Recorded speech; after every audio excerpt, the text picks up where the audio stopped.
Number दो Google number. Sir एक हाँ ठीक है बेटा बताओ। सर ये गुड इवनिंग सर, ये मैंने प्रोजेक्ट बनाया सोलर सिस्टम का। इसके अंदर हम जैसे कि देख सकते हैं आर्थो ग्रह है और एस्ट्रॉइड बेल्ट है। इसका बनाने का मेन पर्पज है जिसकी बच्चों को एक क्लियर अंडरस्टैंडिंग मिल सके सोलर सिस्टम की। इसके अंदर सबसे पहले आता है सन और सबसे बाद में आता है नेपच्यून। जो इसके अंदर सबसे सन है, सन सबसे बड़ा है इन सब में से। और जो सन है इसका बहुत सबसे ज़रूरी काम इसका ही है, क्योंकि जो पूरा सोलर सिस्टम का स्ट्रक्चर है वो इसको हमने ग्रेविटेशनल फील्ड से रखता है और बेसिकली पूरे सोलर सिस्टम को हीट और एनर्जी देने का काम करता है। उसके बाद आता है इसका सबसे नियरेस्ट जो प्लैनेट है मर्क्यूरी, जो सबसे नियरेस्ट है इसलिए सबसे गर्म भी रहता है। इसकी सबसे ज़्यादा जल्दी इसका ऑर्बिट कर लेता है, सबसे जो पास होगा वही सबसे जल्दी ऑर्बिट कर पाएगा। इसका ऑर्बिट होता था अराउंड 88 डेज में, जबकि हमें एक पूरा ऑर्बिट करने में लगता है 365 डेज हमारे होम प्लैनेट। मर्क्यूरी के बाद आता है वीनस। वीनस को कहा जाता है अर्थ ट्विन, क्योंकि इसके अंदर जो मैस है और इसका जो वेट है वो ऑलमोस्ट आइडेंटिकल है अर्थ से। और इसके बाद आता है हमारा अर्थ, हमारा होम प्लैनेट और मून, हमारे अर्थ की नेचुरल सैटेलाइट।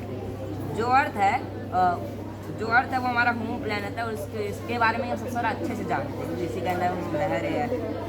और जो मून है उसकी नेचुरल सैटेलाइट है, जो करोड़ों साल पहले फॉर्म हुई थी, जब एक हिया नाम का एक प्लैनेट जिससे टकरा गया था, जब अर्थ बेसिकली ब्लेजिंग हॉट बॉल जैसी थी और उससे टकरा कर डेब्री निकला था, वो एक साथ स्पेस में एकत्रित हो गया एक गोल फॉर्म में, उसी से मून बना। अर्थ और मून के बाद आता है हमारा मार्स। मार्स हमारा बेसिकली नेक्स्ट होप है, क्योंकि अर्थ और मार्स यही दोनों अकेले प्लैनेट है जो सन के हैबिटेबल जोन पे है। यहाँ पे होगा तो आपके लिए ज़्यादा ठंडा हो जाएगा, यहाँ पे तो आपके लिए ज़्यादा गर्म हो जाएगा। ये एकदम परफेक्ट जोन है। मार्स पे हम मानते हैं कि पहले लाइफ थी और बाद में हमें लगता है कि किसी रीजन से उसकी मैग्नेटिक फील्ड डिस्ट्रॉय हो गई, इसलिए अब उसके अंदर लाइफ नहीं है। यहाँ पर हम वापस से कोशिश कर रहे हैं उसकी मैग्नेटिक फील्ड आर्टिफिशियली बनाने की और उसके अंदर वापस से लाइफ सस्टेन करने की। जैसे कि हमने बहुत प्रोजेक्ट भी भेजा, इसकी प्रोजेक्ट मंगल एक भारत का भी था। इसके क्योंकि हमें होप है कि ये बना सकता है लाइफ फ्यूचर में। इसके बाद आता है हमारा एस्ट्रॉइड बेल्ट। एस्ट्रॉइड बेल्ट के अंदर लाखों करोड़ों एस्ट्रॉइड है और अराउंड इसका एक एवरेज एस्ट्रॉइड का साइज होता है पूरा 1 माइल वाइड। एस्ट्रॉइड बेल्ट के आगे आता है जुपिटर।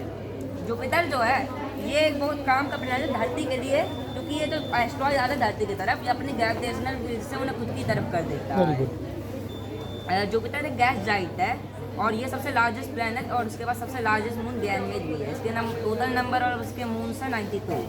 उसके बाद आता है सैटर्न, जिसको रिंग प्लैनेट भी कहा जाता है, क्योंकि आप जिसकी देख सकते हैं इसमें गोल्डन आर्च रिंग्स है जिनको कहा जाता है गोल्डन आर्चेस, ये गोल्डन कलर की दिखती है धरती से। ये जो प्लैनेट है ये भी एक गैस जाइंट है जुपिटर की तरह और सेकंड लार्जेस्ट प्लैनेट है। उसके बाद आता है यूरेनस, जो एक आइस जाइंट है। ये हमारा एक और प्लैनेट है जिसकी एक रिंग है। ये जो प्लैनेट है ऑलमोस्ट पूरी तरह आइस और ब्यूटेन से बना है।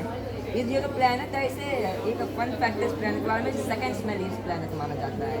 समझो कि सेकंड सबसे बुरा स्मेल करने वाला प्लैनेट और सबसे ज़्यादा बुरा स्मेल करने वाला प्लैनेट हमारा यूरेनस माना जाता है, जो भी एक आइस जाइंट है। अब इसके अंदर एक ब्यूटेन हीलियम ये सब गैस एक साथ मिक्सचर करके एक बहुत बुरी स्मेल बनाती है। एस्ट्रोनॉट्स के द्वारा इसे बताया गया है इसकी स्मेल जैसे कि सर ये एस्ट्रॉइड बेल्ट है हमारे। सर यहाँ पे प्लूटो भी वैसे होता है पहले। अब 2006 में नासा ने भी एक मिशन भेजा था ना, प्रोजेक्ट जियो, उसमें उन्होंने ये डिसाइड करा था कि प्लूटो एक प्लैनेट नहीं काउंट होगा, क्योंकि उसका जो ऑर्बिट था उसके जो जंक होता है ना, कचरा पत्थर उन्हें वैसे फेंक देना चाहिए नॉर्मल प्लैनेट को अपने ग्रेविटेशनल फील्ड से। अब प्लूटो ये करता नहीं था, उसने प्लूटो का साइज बहुत ज़्यादा छोटा था, इसलिए प्लैनेट बना दिया गया। ठीक है बेटा, बहुत सुंदर।